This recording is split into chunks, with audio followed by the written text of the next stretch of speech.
बाद छत्तीसगढ़ की राजधानी रायपुर में आज पूरे प्रदेश भर के आंगनबाड़ी कार्यकर्ता और सहायिका हड़ताल पर हैं। सभी एकजुट होकर मानदेय में वृद्धि समेत 6 सूत्रीय मांगों को लेकर प्रदर्शन कर रही हैं।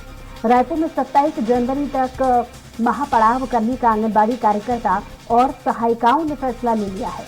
हड़ताल के चलते प्रदेश भर के 46,660 आंगनबाड़ी और 6,558 48 मिनी आंगनबाड़ी केंद्रों में ताले लटके हुए हैं।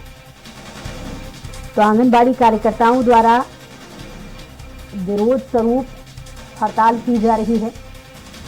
अपनी मांगों को एक बार फिर से ये कार्यकर्ता दोहरा रही हैं। वेतन में वृद्धि की जिसमें मुख्य मांग है इनकी।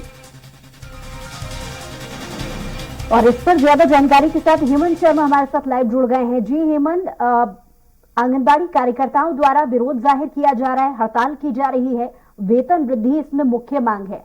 क्या सरकार से अभी तक कोई तालमेल बनता यहाँ पर नजर आ रहा है इन कार्यकर्ताओं के बीच? 18 में भी इन्होंने अपनी मांगों को लेकर हड़ताल किया था।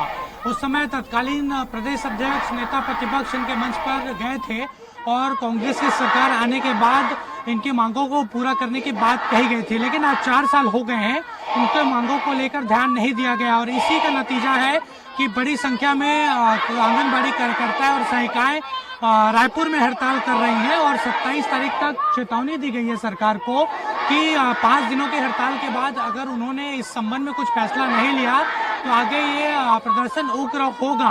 आप देख सकते हैं नारेबाजी सरकार के खिलाफ हो रही है और आज का परमिशन धरने का इन्हें नहीं मिला था और उसके बाद परमिशन नहीं मिलने की वजह से सड़क पर ही सभी जो आंगनबाड़ी कार्यकर्ता और सहायिकाएं हैं वो बैठ गई थी। उसके बाद पुलिस ने उनको वहां से उठाया सड़क जाम होने की वजह से और इंडोर स्टेडियम यहाँ पर ले आया गया है।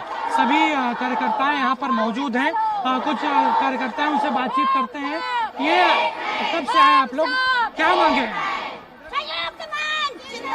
आज से हमारा 23 तारीख से लेकर के 27 तारीख तक हम लोग का महापड़ा हो रहा है, जिसमें शासन से हमको अनुमति हमने 30 दिसंबर को हमने लेटर दिया था, लेकिन शासन जो है वो कल शाम 4 बजे हमारे अनुमति को कैंसिल की है और आज हमको अनुमति नहीं दी है। इसलिए आज हम लोग यहाँ पे स्टेडियम में बैठने के लिए मजबूर हो गए हैं। ये मांगे क्या है? और 2018 में भी आपने मांग की थी, लेकिन 4 साल हो गए पूरी नहीं हुई मांगे। कांग्रेस सरकार के 4 वर्ष आज पूर्ण हो चुके हैं, लेकिन 4 वर्ष के बाद में भी सरकार की तरफ से किसी भी प्रकार की कोई सकारात्मक पहल जो है वो आंगनबाड़ी कार्यकर्ताओं और सहायिकाओं के लिए नहीं है। इसलिए पूरे लोग अब आक्रोशित हो गए हैं और इस बार अगर मांग पूरी नहीं होती है तो शासन और प्रशासन को आने वाले समय में इसका बड़ा खामियाजा जो है वो भुगतना पड़ सकता है। मुख्य रूप से हमने 6 मांगों को लेकर के अपना जो है इस महापड़ाव में बैठे हैं, जिसमें हमारा सबसे बड़ा मांग है शासकीय कर्मचारी घोषित कर से कलेक्टर दर हमको दिया जाए। आंगनबाड़ी कार्यकर्ताओं को सेवानिवृत्ति के पश्चात 5 लाख रुपए और सहायिका को 3 लाख रुपए दिया जाए और आंगनबाड़ी कार्यकर्ताओं को ही सुपरवाइजर के पद में 100% लिया जाए। सेवानिवृत्ति के बाद में 5 लाख रुपए कार्यकर्ता को और सहायिका को 3 लाख रुपए दिया जाए। इस प्रकार से हम लोग 6 मांगों को लेकर के हम लोग बैठे हुए हैं। ये परमिशन आप लोगों को नहीं दी गई आज की? हमको परमिशन नहीं देने से भी हम महिलाएं हैं, हमारे साथ शोषण किया जा रहा है। हम महिलाएं छोटे छोटे बच्चे लेके कुपोषण दूर करो, हमारी महिलाएं सुपोषण हो जा रही हैं। कौन सा काम ऐसा सरकार का हम नहीं कर रही हैं? हर विभाग का अधिकारी आता है, सबसे पहले आंगनबाड़ी कार्यकर्ता है कि नहीं पूछा जाता है। जब चुनाव में ड्यूटी होता है, पल्स पोलियो में ड्यूटी, कोरोना में ड्यूटी हमने किया। आंगनबाड़ी कार्यकर्ता बड़े बड़े अधिकारी वाह लिए प्रमाण पत्र, हमारा प्रमाण पत्र से पेट नहीं भरता है। बहनों, हमको हमारा सामान्य वेतन दिया जाए, हमको जीने लायक हमारा वेतन दिया जाए, बुढ़ापे का पेंशन दिया जाए। हम सरकार से वही मांगते हैं, कलेक्टर दर में हमें पैसा दिया। हमें रोड में कौन उतारा है? आज सरकार हमें रोड में अरे अगर हमारी सरकार हमारी सुनती है, हम इतनी महिलाओं के साथ हमारे साथ बात करती है, तो हम भी हड़ताल करने के लिए नहीं है। हमारी मांग नहीं जब तक पूरी नहीं होगी, बूढ़ा तालाब तो क्या, हम पूरा छत्तीसगढ़ एक करके हम महिलाएं नहीं उठेंगी। तो देखिए दर्द है इनका और जिस तरीके से 4 सालों से कर रही है उसी का दर्द है और पिछले 2 महीने पहले भी इन्होंने प्रदर्शन किया था और आज जाकर इनका दर्द बाहर निकल रहा है और सरकार से कोई बातचीत नहीं हो पाई है, कोई हल नहीं निकल पाया है। इसी वजह से इन्हें हड़ताल में बैठने को मजबूर होना पड़ा है। साफ तौर पर कार्यकर्ताओं और सहायिकाओं का कहना है कि अगर उनकी मांग पूरी हो जाती है तो उनको हड़ताल में बैठने का कोई शौक नहीं है।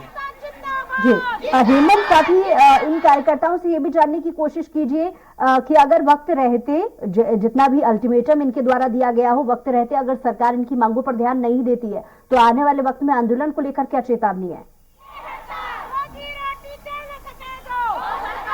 देखिए, बात करते हैं इन सभी कार्यकर्ताओं और सहायिकाओं से कि इस बार भी अगर 5 दिनों के हड़ताल के बाद इनकी मांग नहीं मानी जाती तो उसके बाद क्या रहेगा?